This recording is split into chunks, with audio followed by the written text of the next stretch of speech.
রাজ্যে group D চাকরি প্রার্থীদের তরফে আবারও কলকাতার রাজপথে মিছিল আন্দোলন। এই মিছিল করছেন শহীদ মিনার থেকে হাজরা মোড় পর্যন্ত।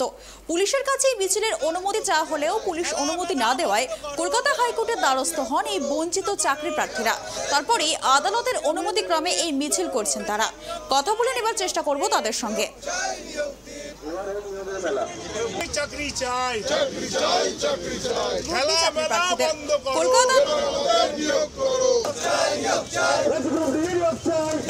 আমি কালকে কোর্টে বলছিলাম যে একবারও তো 21শে জুলাইয়ের প্রোগ্রামের জন্য তৃণমূলকে দ্বারস্থ হতে হয় না কোর্টের।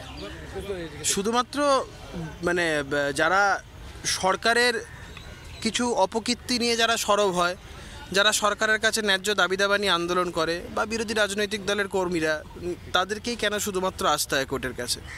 এই বারবার এই বায়াসনেসের জায়গাটা অবশ্যই খুব আমাদেরকে ভাবাচ্ছে যে আমরা কোন রাজ্যে বাস করছি। আর এদের আন্দোলনের প্রতি তো বরাবরই আমি এদের সাথে ছিলাম, প্রথম থেকেই ছিলাম, এখনও অবধি আছি।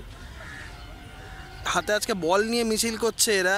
এদের জীবনটাকে তো খেলায় পরিণত করে দিয়েছে সরকার, একটা ছেলে খেলা বানিয়ে রেখেছে।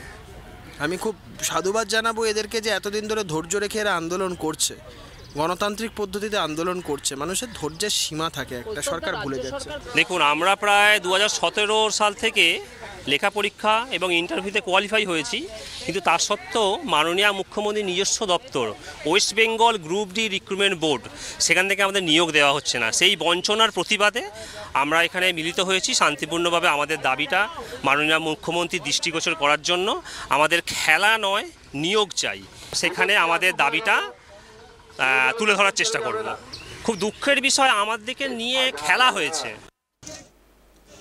রাজ্যে গ্রুপ ডি চাকরি প্রার্থীদের তরফে কলকাতার রাজপথে মিছিল আন্দোলন।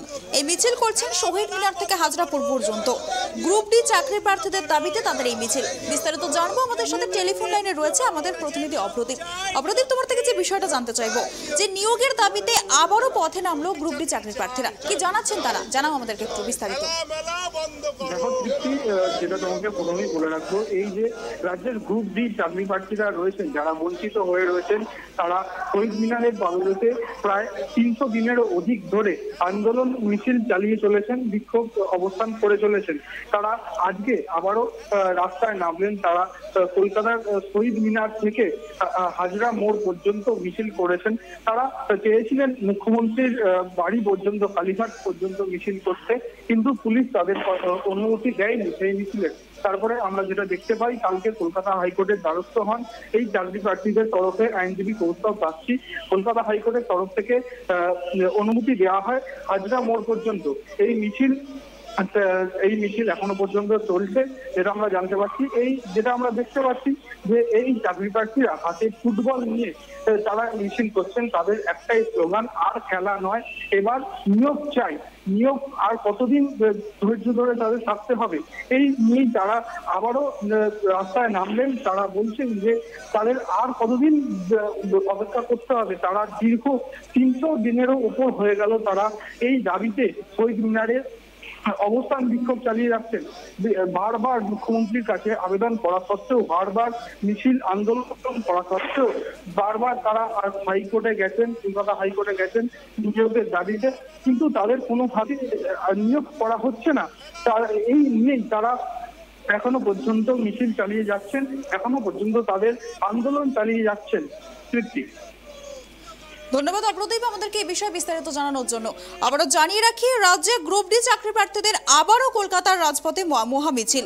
এই মিছিল করছেন শহীদ মিনার থেকে হাজরা পর্যন্ত। পুলিশের কাছে এই মিছিলের অনুমতি চাওয়া হলেও এই মিছিলের অনুমতি দেয়নি। অবশেষে কলকাতা হাইকোর্টের দ্বারস্থ হয় তারা। কলকাতা হাইকোর্টের দ্বারস্থ হওয়ার পরেই মিছিলের অনুমতি পাওয়া যায়। অবশেষে আজ শহীদ মিনার থেকে কলকাতার রাজপথে হাজরা মোড় পর্যন্ত মিছিল করার অনুমতি পায় গ্রুপ ডি চাকরি প্রার্থীরা। তাদের একটাই দাবি, খেলা নয়, নিয়োগ চাই। কবে এখন তাদের নিয়োগ হবে সে বিষয়ে এখনো স্পষ্ট কোনো উত্তর পাওয়া যায়নি।